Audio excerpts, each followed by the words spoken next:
அனைவருக்கும் வணக்கம். இன்னைக்கான ஜோதிட பதிவில் நாம் பார்க்க போகிற ரொம்ப முக்கியமான ஒரு பயனுள்ள ஜோதிட கணிப்பு என்ன அப்படின்னு பார்த்தீங்கன்னா, அடுத்து வரக்கூடிய 20 நாட்களை பொறுத்த வரைக்கும் மேஷ ராசிக்காரர்களை பொறுத்த வரைக்கும் எப்படிப்பட்ட பலன்கள் கிடைக்கப்பெற போகிறது அப்படிங்கிறத பற்றி தாங்க தெரிஞ்சுக்க போகிறோம்.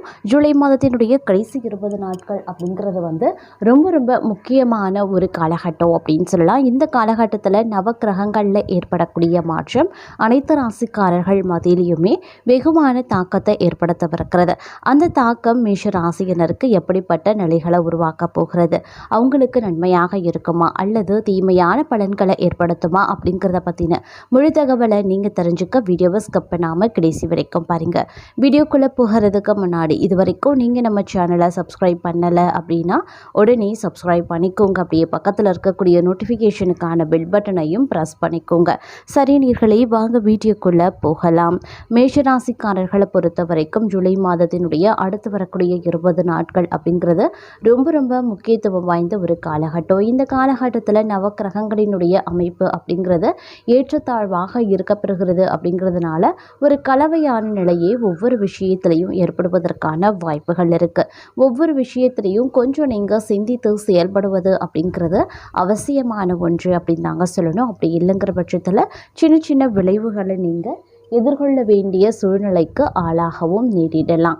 அதே மாதிரி இந்த காலகட்டத்தை பொறுத்த வரைக்கும் பார்க்கும்போது இந்த காலம் முழுவதும் நேர்மையாக நடந்து கொண்டீங்க அப்படின்னா வரக்கூடிய பிரச்சனைகளை இருந்து நீங்கள் தப்பித்து கொள்ளலாம். மனதை ஒருநிலைப்படுத்த வேண்டியது முக்கியமான ஒன்று. அதே மாதிரி மற்றொரு புறம் பெரிய பிளானிங் இந்த காலகட்டத்தில் இருக்கும். எப்படியாவது இதை சாதித்து விடலாம், அடுத்த வருடமே பெரிய பணக்காரராக ஆகிடலாம் அப்படின்னுலாம் நீங்கள் முயற்சிகளை மேற்கொள்வீங்க. அதில் சில தடைகள் சில சங்கடங்கள் தங்களுக்கென்றே வரும். ஆனாலும் அது எல்லாமே தகர்த்து விட்டு வாழ்க்கையில் எப்படி ஜெயிப்பது அப்படிங்கிறத மட்டும்தான் தங்களுடைய குறிக்கோளாகவே இருக்கும். தங்களுடைய முயற்சிகளுக்கு நண்பர்களும் உறவுகளும் உறுதுணையாகவே இருப்பாங்க. அதனால் நீங்கள் பயப்படவே வேண்டாம். வியாபாரம் வேலை எல்லாமே நீங்கள் நினச்சதை விட ஓரளவுக்கு நல்லபடியாகவே நடக்கும் அப்படின்னு சொல்லலாம். இந்த காலத்தில் கொஞ்சம் இழுபறியாகத்தான் ஒவ்வொரு விஷயமும் முடிய ஆரம்பிக்கும். முதல் முறை முயற்சி செய்யும் போது வெற்றி அடைய முடியாது. மீண்டும் நீங்கள் முயற்சி செய்யும் போது தான் வெற்றி தானாக உங்கள் பக்கத்தில் வந்துடும். விடாமுயற்சியை இந்த காலகட்டத்தில் தங்களுடைய தாரக மந்திரமாக நீங்கள் வைத்துக்கொள்ள வேண்டியது அவசியம். அடுத்தவர்களுக்கு கேடு நினைக்க கூடாது. பொறாமை குணம் எக்காரணத்தை கொண்டும் வரக்கூடாது. அடுத்தவர்களை பார்த்து நாமும் ஆடம்பரமாக வாழ வேண்டும் அப்படின்னு நினைக்கவும் கூடாது. இந்த 3 விஷயங்களை நீங்கள் இந்த காலகட்டத்தில் கடைபிடித்தாலே இந்த காலம் தங்களுக்கான நல்லது கண்டிப்பாக நடக்க வாய்ப்புகள் அதிகபட்சமாகவே இருக்கு. தங்களால் முடிந்த அளவுக்கு பார்த்தீங்க அப்படின்னா பொறுமையை கடைபிடிக்க பாருங்க. எந்த ஒரு விஷயத்திலையுமே அகலக்கால் வைக்காமல் இருக்கிறதே போதுமான ஒன்று அப்படின்னு சொல்லலாம். அதே சமயம் குழப்பமான மனநிலை இந்த காலத்தில் இருக்கத்தான் செய்யும். எந்த பிரச்சனைக்கு எந்த தீர்வு எடுக்கிறது அப்படின்னு புரியாது. முயற்சிகள் சில தோல்வியிலையும் முடியலாம். மேல் அதிகாரிகளுடைய தொந்தரவும் இந்த காலத்தில் இருக்கத்தான் செய்யும். வியாபாரத்தை பொறுத்த வரைக்கும் நல்லபடியாக நடக்கும். இருந்தாலும் பார்ட்னரோடு சில வாக்குவாதங்கள் வருவதற்கும் வாய்ப்புகள் இருக்குது. மாணவர்களுக்கு கல்வியில் முன்னேற்றம் இருக்கும். வீட்டில் இருக்கக்கூடிய பெண்களுக்கு நல்ல பெயரும் கிடைக்க வாய்ப்புகள் இருக்குது. திருமணம் ஆகாத பெண்களுக்கு திருமணம் கைகூடி வரவும் வாய்ப்புகள் இருக்குங்க. கொஞ்சம் இந்த காலகட்டத்தில் அலைச்சல் நிறைந்ததாகவே இருக்கும். வேலையில் டென்ஷன் இருக்கும், குடும்பத்தில் டென்ஷன் இருக்கும். இதெல்லாம் மூட்டை கட்டி வச்சுறது ரொம்ப நல்லது. நிதானமாக செயல்பட பாருங்க. முன்கோபம் எந்த ஒரு விஷயத்துலையுமே இருக்கக்கூடாது. அதே மாதிரி மேலதிகாரிகளுடைய தொல்லை இருக்கும். அப்படிங்கிறதுனால கொஞ்சம் அனுசரணையோடு நடந்து கொள்ளுங்க.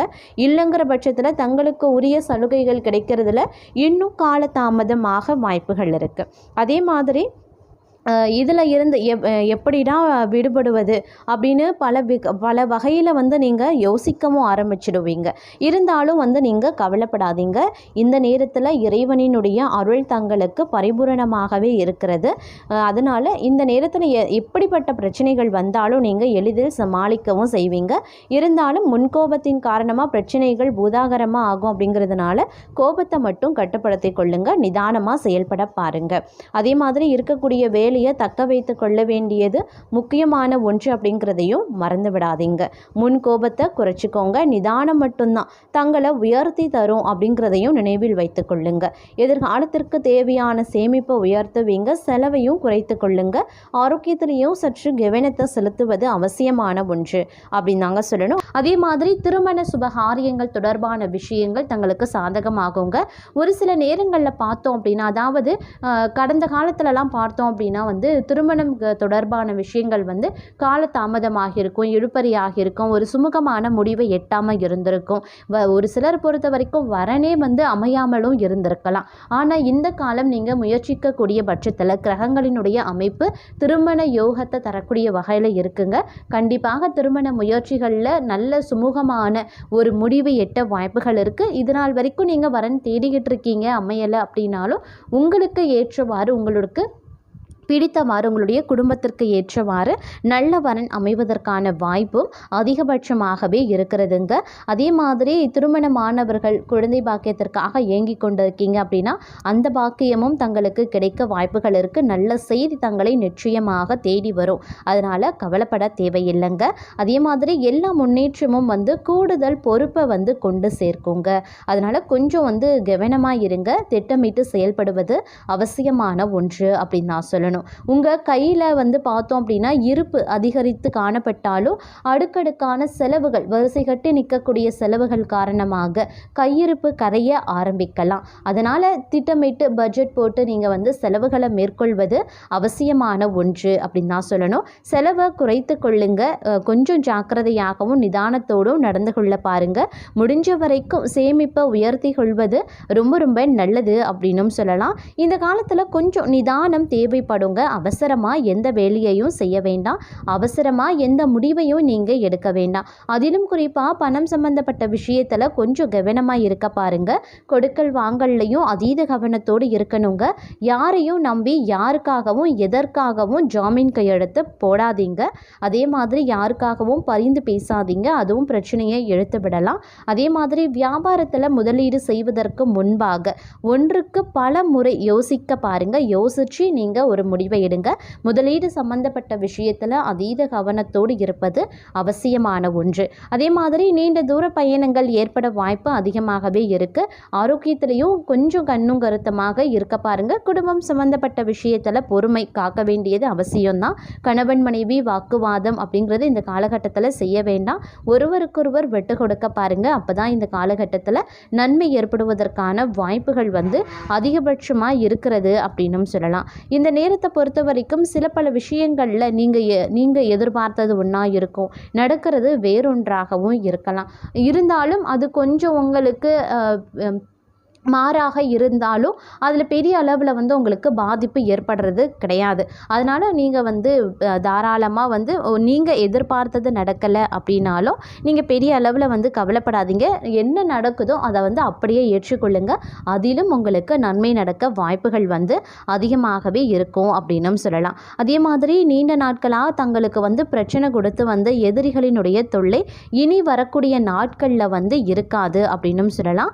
குடும்பத்தில் இருந்து சண்டை சச்சரவுகள் எல்லாமே ஒரு முடிவுக்கு வர ஆரம்பிச்சிடுங்க. வேலையில் கொஞ்சம் சுமை அதிகமாகத்தான் இருக்கும். மேலதிகாரிகளை சமாளிக்க முடியாத சூழ்நிலை பலருக்கும் இருக்கலாம். வியாபாரத்தில் எதிர்பார்த்ததை விட நிறைய லாபத்தை பெறுவீங்க. இருந்தாலும் அதற்கு நீங்கள் கடினமாக உழைக்க வேண்டியதாகவும் இருக்கலாம். பெருசாக எந்த பிரச்சனையும் இருக்காது. இருந்தாலும் கொஞ்சம் கவனத்தோடு நடந்து கொண்டீங்க அப்படின்னா சின்ன பிரச்சனையை கூட உங்களால் தவிர்க்க முடியும் அப்படின்னு சொல்லலாம். மாணவர்கள் கல்வியில் கொஞ்சம் ஆர்வம் செலுத்த வேண்டியதாக இருக்கும். குடும்பத்தில் இருக்கக்கூடிய பெண்களுக்கு இந்த காலம் ஆன்மீகம் ரீதியாக நிறைய சந்தோஷங்கள் கிடைக்கக்கூடிய ஒரு காலகட்டமாகவே இருக்குங்க. அதே மாதிரி இந்த நேரத்தை பொறுத்த வரைக்கும் முயற்சி செய்யாத வேலை என்று எல்லா வேலையுமே தங்களுக்கு சாதகமாகத்தான் முடியும் அப்படின்னும் சொல்லலாம். இருந்தாலும் முயற்சி திருவினையாக்கும் அப்படிங்கிறதையும் மறந்து விடாதீங்க அப்படின்னு தான் சொல்லணும். அதே சமயம் நிதி நிலைமை அப்படிங்கிறது சீராகவே இருக்க பெற்றாலும் செலவுகள் வரிசை கட்டும் அப்படிங்கிறதுனால நிதி நிலைமை சில நேரங்களில் மோசம் மோசமடையவும் வாய்ப்புகள் இருக்குது. அதனால் கொஞ்சம் பொருளாதார ரீதியாக பணம் சம்மந்தப்பட்ட விஷயத்தில் அதிக கவனத்தோடு இருங்க. என்ன மாதிரியான செலவுகளை மேற்கொள்கிறீர்கள் அப்படிங்கிறதுலையும் சிறப்பு கவனத்தை செலுத்த வேண்டியது அவசியமான ஒன்று அப்படின்னு நான் சொல்லணும். வியாபாரத்தில் கூடுதல் கவனத்தை செலுத்த பாருங்க. சோம்பேறித்தனத்தோடு இருந்தால் வியாபாரம் படுத்திடும். அதே மாதிரி ஜாக்கிரதையாக இருந்து கொள்ள வேண்டியது அவசியமான ஒன்றுங்க. வீட்டை நிர்வகிக்கக்கூடிய பெண்களுக்கு இந்த காலம் சில உடல் உபாதைகள் வர வாய்ப்புகள் இருக்கு. அதனால கொஞ்சம் கூடுமான வரைக்கும் ஜாக்கிரதையாக இருந்து கொள்ள பாருங்க. அதே மாதிரி எப்படியாவது குடும்பத்தில் இருக்கக்கூடிய பிரச்சனைகளை சரி செய்ய வேண்டும் அப்படின்னு போராடுவீங்க. நிதி நிலைமையை சரி செய்த முயற்சி பண்ணுவீங்க. வாங்கிய கடனை எல்லாம் திருப்பி அடைக்கிறதுல ஆர்வமும் காட்டுவீங்க.